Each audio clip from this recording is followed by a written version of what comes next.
PowerPlayChess, brought to you in association with Kagi. I'd like to show you another game that features the Kalashnikov Sicilian. You might recall in the previous video I looked at a game that was played by a viewer of the channel, Ventricule, that's his online name, and he was very proud to be able to play one of the classic maneuvers in the Kalashnikov. Here he wasn't quite sure what to do, and then he suddenly thought, okay, the bad bishop bounce. So this bishop isn't doing much on f6, so he bounced it off the back rank, and he succeeded in bringing that bishop to this fantastic diagonal. And once the bishop is here, supports the knight, also looks at white's king. Typical maneuver in the Kalashnikov. It's a really powerful position for that bishop. And later on he even played a bad queen bounce. We had this continuation, and you can see with this lovely these four pawns on the king side against only 3 pawns, this gives black a wonderful steamroller, gives black a strong attack. And here, well, the queen has done its job on the queen side, and we had the bad queen bounce. This is my new favourite maneuver. So the queen bounced off the back rank and supports those lovely 4 pawns in a kingside attack, the bad queen bounce. Now, I want to show you another game that also features a bad queen bounce. So I like to go through the latest games played with the Kalashnikov, see if there are any new ideas. And yeah, it's nice to keep up to date with the sort of current trends in the opening. And I was looking through this game. This was played on the 24th of May, so not so long ago. Played in Serbia, the Gligoric Cup between Dragan Zivic playing white and Misha Pap playing black. Now, Misha Pap, I've seen quite a few of his games. He's a regular exponent of the Kalashnikov variation. Now, white has lots of options here, but knight b5 is the most challenging for black. And d6. So this is really the start of the Kalashnikov system. And knight c3 played. This is the main line. So we push the knight back to a3. And several moves possible here. b5, bishop e6. But bishop e7 is the move that I recommend in my Kalashnikov course in the book and the Chessable course. So the idea is we simply want to develop that knight to f6, but we don't want to allow the pin with bishop g5. Now white takes the opportunity to bring that knight back into the middle, but it does cost time. Black is slightly ahead in development, and that's what makes this position quite playable for black. And here white plays one of the main lines, bishop d3, a really solid move, making sure that that pawn is protected. Castles for black, so black has castled quickly, I like that. And the main move here is to castle kingside. But instead white plays the knight into d5 straight away. So, I mean, that's really what these knights are about. They want to occupy that, well, so-called weak square on d5, but we have that under control. So black exchanged, and now you might say that knight d5 is the normal move, but I don't think black has any particular difficulties there. For example, we could play one of the classic Kalashnikov maneuvers, the bad bishop. Excuse me, that's not the bad bishop bounce, that's the breakout bishop. It's not a very good bishop on e7. The breakout bishop. Yeah, it's nice to exchange the dark square bishops. I mean, if the queen comes to g5, then we're very happy, because that can actually be rather menacing for white. But in any case, it's good to exchange those bishops, and then we can start to put some pressure on that knight on d5. But instead of recapturing the knight, white played e takes d5, hitting the knight on c6. So in this case, knight b4 not very good. Once the bishop withdraws, then the knight doesn't look great there. So the knight comes back to b8. Now it looks funny to put the knight back on its starting square. But actually this is very typical of this system. This knight is going to bounce out to d7 and then either to c5 or perhaps across to f6. You might recall something similar in the Sveshnikov variation. Very similar pawn structure. So this is very typical. So the knight does find a good circuit.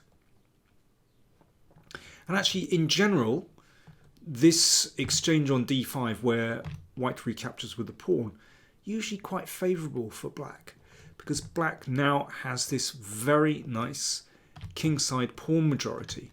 So, you know, the next move is going to be f5, and then we start to push those pieces out of the way. And that's a beautiful steamroller, absolutely typical. a4 played. Okay, that breaks up these pawns. So that could be a source of play for white. You could play b4 here, but black simply decides to take that.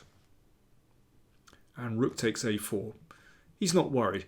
You know, if this were some endgame where white could pile up pressure on this a6 pawn, well, yeah, white could have some advantage. But we're playing a middle game. And actually, black has just bought some time to get his kingside pawn storm in motion. This looks really nice for black already. White played c4, which was a bit casual. But in any case, even if white castles here, then you can see just how dangerous these pawns are, pushing the pieces out of the way. And let's get this knight into play. I mean, it's not going to take too long before black's pieces are moving towards the king side, and potentially a pawn sack with f3 and bishop h3. I mean, this is fantastically dangerous. Don't forget the queen stepping over as well to the king side. It's a really dangerous attack, as we're going to see anyway. In the game, c4 played. Now e4. Let's just push the pawns. I mean, this is a beautiful pawn steamroller. Knight d7. Yeah, got to bring some pieces into play. b4. Well, that prevents knight c5. I mean, this is all very well. I mean, these pawns look quite nice. But how is white's king feeling at the moment? After f4, push the knight. f3, push again, open up some lines. I mean, whether the king is sitting on e1 or g1, it makes no difference. Black's attack is absolutely tremendous here. Pawn takes pawn.